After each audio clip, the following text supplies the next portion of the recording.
আসসালামু আলাইকুম ওয়া রাহমাতুল্লাহ। আশা করি সকলেই ভালো আছেন। আপনাদের সকলকে স্বাগতম স্কেরি ফেইল স্কুলে। আজকের ক্লাসটা হচ্ছে বীজগাণিতিক রাশি গসাগু। এর আগের ভিডিওতে আমরা শিখেছিলাম গাণিতিক রাশির গসাগু কিভাবে বের করতে হয়। তো গাণিতিক রাশির গসাগু তো আমরা দুই ভাবে বের করেছিলাম, একটা হচ্ছে মৌলিক গুণনীয়কের সাহায্যে, একটা হচ্ছে ভাগ প্রক্রিয়ার সাহায্যে। আজকের ক্লাসটা হচ্ছে বীজগাণিতিক রাশির গসাগু এক পদে। ঠিক আছে, এক পদ সংক্রান্ত বীজগাণিতিক রাশির গসাগু নির্ণয় করতে যাদের সমস্যা হয় বা দ্বিধাদ্বন্দ্বে পড়েন, বা অনেকে আছে কিছুই পারেন না, চিন্তার কোনো কারণ নেই, ভয়ের কোনো কারণ নেই। আজকের এই ভিডিওটা দেখার পরে আপনাদের এক পদ সংক্রান্ত বীজগাণিতিক রাশির গসাগু বের করতে ইনশাআল্লাহ কোনো সমস্যা হবে না। ঠিক আছে, বীজগাণিতিক রাশির গসাগু বের করতে আমাদেরকে দুইটা জিনিস মাথায় রাখতে হবে। সেটা হচ্ছে যে পদগুলোর মধ্যে চলকের মিল থাকতে হবে। কি থাকতে হবে? চলকের মিল থাকতে হবে। বুঝতে পেরেছি? আর দুই নাম্বারটা হচ্ছে পদগুলোর মধ্যে চলকের মিল থাকার পরে ওই চলকের যে পাওয়ার সবচেয়ে ছোট সেটা আমাদেরকে নিতে হবে। বুঝতে পেরেছি কথা? যেমন আমি যদি এখানে একটা রাশি লিখি, যেমন এখানে লিখলাম X square Y Z square ও X cube Y square Z cube. আমি এখানে এই রাশিটুকু লিখলাম। ঠিক আছে, এখানে একটা পদ লিখেছি, এখানে একটা পদ লিখেছি। আমি বললাম এটার গসাগু কি হবে। প্রথমে বলেছিলাম কি যে দুইটা পদের মধ্যে থেকে আমাদেরকে চলকের মিল রাখতে হবে। ঠিক আছে, আমরা যদি প্রথমে এক্স দেখি, দেখলাম প্রথম পদেও কি আছে? এক্স আছে। দ্বিতীয় পদেও কি আছে? এক্স আছে। ওকে, এক্স চলকের কি মিল আছে। মিল থাকার পরে এই চলকের পাওয়ার যেটা ছোট সেটা আমাদের কি নিতে হবে। এখানে দেখলাম যে এক্স চলকের পাওয়ার কত? 2। এখানে এক্স চলকের পাওয়ার কত? 3। তাহলে ছোটকে চলকের পাওয়ার কত? 2। তাহলে আমাদেরকে এই ছোটটা নিতে হবে। বোঝাতে পেরেছি কথা? আচ্ছা, এইবার ওয়াই চলকের প্রথম পদে পাওয়ার দেখলাম কত? 1। মানে কোনো পাওয়ার নাই, তার মানে কি পাওয়ার যদি না থাকে তার পাওয়ার কত হয়? 1 হয়। এখানে ওয়াই চলকের পাওয়ার কত? 2 আছে। তার মানে ওয়াই দুইটা পদেই কি ওয়াই চলকের মিল আছে। এবার মিল থাকার পরে ওয়াই চলকের পাওয়ার যেটা ছোট সেটা আমরা নেব। তো আমরা দেখলাম এখানে কি ওয়াই চলকের পাওয়ার 1, এটা ছোট, তাহলে আমাদের কি এইটা নিতে হবে। বুঝতে পেরেছি কথা? আচ্ছা, এইবার জেড চলক যদি চিন্তা করি, দুইটা পদে কি জেড চলকের কি আছে? মিল আছে। বুঝতে পেরেছি কথা? আচ্ছা, তাহলে এই ক্ষেত্রে জেড চলকের যেহেতু মিল আছে, পাওয়ার যেটা ছোট সেটা নেব। আমরা দেখলাম প্রথম পদে জেড এর পাওয়ার কত? 2। দ্বিতীয় পদে জেড এর পাওয়ার কত? 3। তাহলে আমাদের ছোট কে? জেড এর পাওয়ার 2। তাহলে আমাদেরকে এইটা নিতে হবে। বুঝতে পেরেছি? এইবার এই যে যে চলকগুলো আমরা ছোটগুলো নিয়ে নিলাম, সেগুলো আমরা কি করব?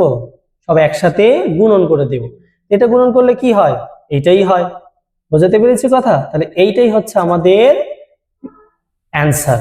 ঠিক আছে, আচ্ছা, এখন কথা হলো স্যার আপনি তো এটা করালেন যে চলকের মিল থাকতে হবে।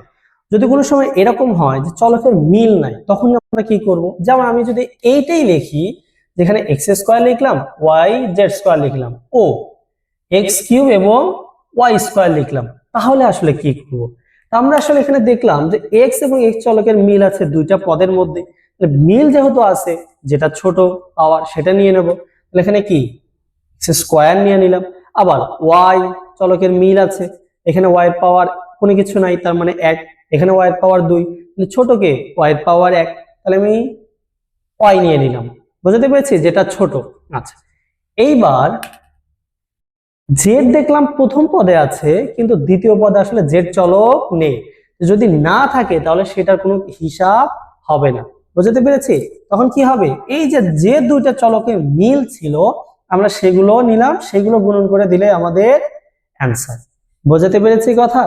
আচ্ছা, এখন আরেকটা কনফিউশন থাকতে পারে যে স্যার আপনি তো এগুলো করলেন বীজগাণিতিক রাশি, যদি এগুলোতে কোনো গাণিতিক রাশি থাকে মানে গাণিতিক সংখ্যা থাকে তখন কি করব? ধরেন এরকম নিলাম যে আগের রাশিটাই 8 X square Y Z square ও 10 X cube Y square Z cube. ঠিক আছে, এইটা নিলাম।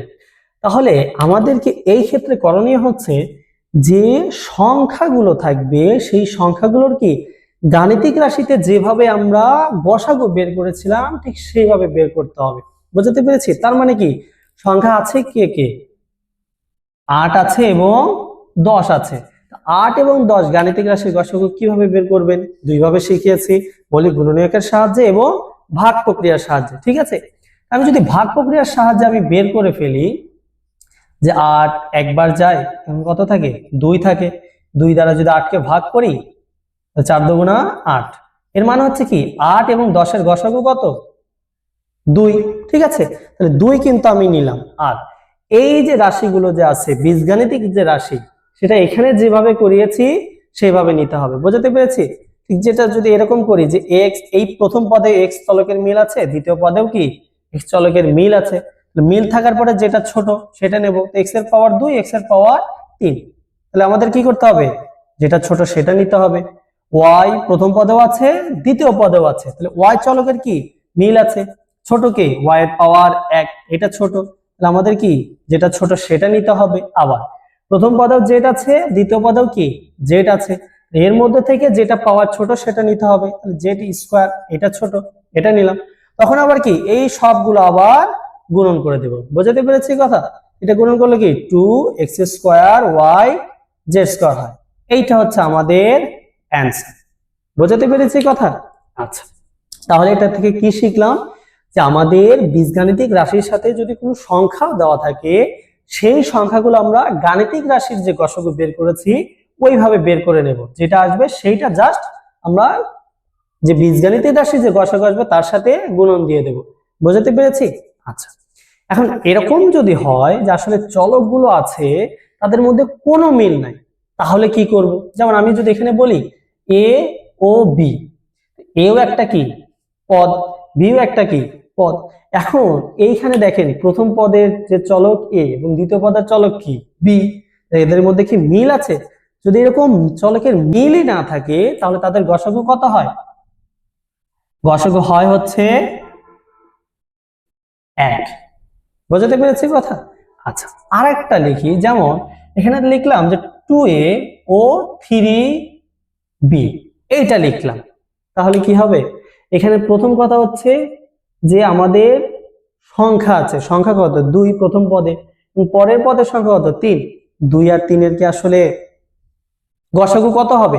2 আর 3 এর গসাগু আমরা ভাগ প্রক্রিয়ার সাহায্যে যদি বের করে দেখি যে 2 একে 2, বাঁচে কত? 1। আবার যদি এখানে 2 দ্বারা ভাগ করি, কারণ আমরা তো এর আগেই ভাগ প্রক্রিয়ার সাহায্যে কিভাবে বের করে সেটা শিখেছি, তাই না? তাহলে এখানে 2 একে 2, তার মানে কি 2 এবং 3 এর গসাগু কত? 1 হয়। আচ্ছা, তাহলে 1 লিখলাম। আবার চলকগুলো দেখলাম, প্রথম পদের চলক আছে কি a আছে, দ্বিতীয় পদের চলক আছে কি b আছে, a এবং b চলকের কি মিল আছে? মিল তো নাই। তাহলে আমরা কি করব? চলকের যদি মিল না থাকে, এই যে এর আগে দেখেছিলাম, তাহলে সেখানে আমাদের কি গসাগু কত হয়? 1 হয়। বোঝাতে পেরেছি? এখন এই যে সংখ্যাগুলোর গসাগু 1 এবং চলকগুলোর গসাগু কি 1, এদের মধ্যে গুণ করে দেব, তাহলে 1 আর 1 গুণ করলে কত হয়? 1ই হয়। বোঝাতে পেরেছি কথা? এই ছিল হচ্ছে একপদ সংক্রান্ত বীজগাণিতিক রাশির গসাগু। যাদের এই একপদ সংক্রান্ত বীজগাণিতিক রাশির গসাগু ছিল, আশা করি এতটুকু পর্যন্ত এই পুরো ভিডিওটা দেখার পরে যদি বাসায় একটু প্র্যাকটিস করেন, আপনাদের এই বীজগাণিতিক রাশির গসাগু একপদ সংক্রান্ত ইনশাআল্লাহ কোনো সমস্যা থাকবে না। ঠিক আছে, আমি প্রত্যেকটা ভিডিওতেই বলি যে একটা ভিডিও দেখার পরে সেইটা সম্পর্কে অবশ্যই 2টা 4টা 5টা অবশ্যই প্র্যাকটিস করতে হবে। প্র্যাকটিস না করলে আপনাদের এই জিনিসগুলো কি মনে থাকবে না। বুঝতে পেরেছি কথা? আশা করি ভিডিওটা আপনাদের ভালো লেগেছে। দেখা হবে ইনশাআল্লাহ পরের কোনো ভিডিওতে। আসসালামু আলাইকুম ওয়া রাহমাতুল্লাহ।